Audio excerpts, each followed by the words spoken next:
आपका पहला चुनाव है, तो 15 दिन में जो आपका प्रचार हुआ, जो बहुत आक्रामकता से हुआ दोनों बाजू से, तो आपका क्या अनुभव? नहीं, 2 महीने से मेरा प्रचार चल रहा है, 2.5 महीने हुए हैं और हमारा प्रचार मुद्दे पर था, काम पे था, विकास पे था, लोकशाही पे था, संविधान बचाने के लिए था और उसी पर ही लोकशाही में प्रचार रहना चाहिए. 4 जूनला काय चित्र असेल देशाचं? तुम्ही बघाल. ताई, तापमानाचा पारा देखील 44 पार होत आहे. यामध्ये मतदारांना काय आवाहन कराल तुम्ही?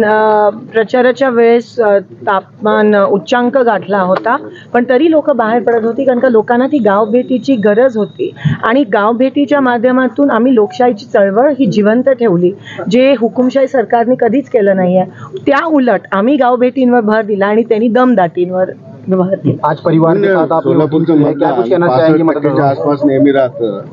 जास्त मतदान व्हावं यासाठी लोकांना काय आवाहन करा? नाही, नक्कीच आम्ही लोकांना सांगतो की जसं आपण गावाकडे जत्रा असली की सगळेजण जातो, तसं आज पण लोकशाहीचा सण आहे आणि तो साजरा करण्यासाठी प्रत्येकाने मतदान करणं हे गरजेचं. ताई, after thrice consecutive victory in Vidhan Sabha, now you are contesting the Lok Sabha. What difference you are finding it, and how you look at the challenge of BJP candidate Ram Swathi? It is definitely 6 times that of a Vidhan Sabha constituency, and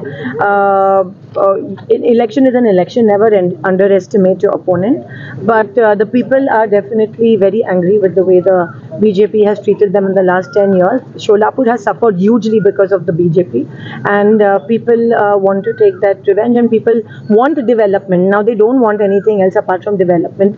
They do not believe in a lot of caste community politics, dirty politics that the BJP has played. People will not succumb to it, and people will vote for development.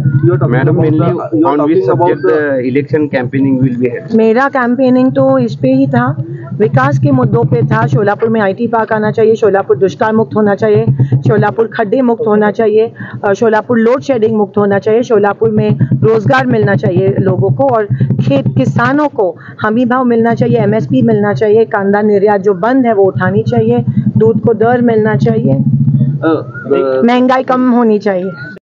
अगर आपने अभी तक हमारा channel subscribe नहीं KIA तो अभी subscribe करें और बेल आइकॉन को क्लिक करके हमारी लेटेस्ट वीडियोस के बारे में अपडेट जानें.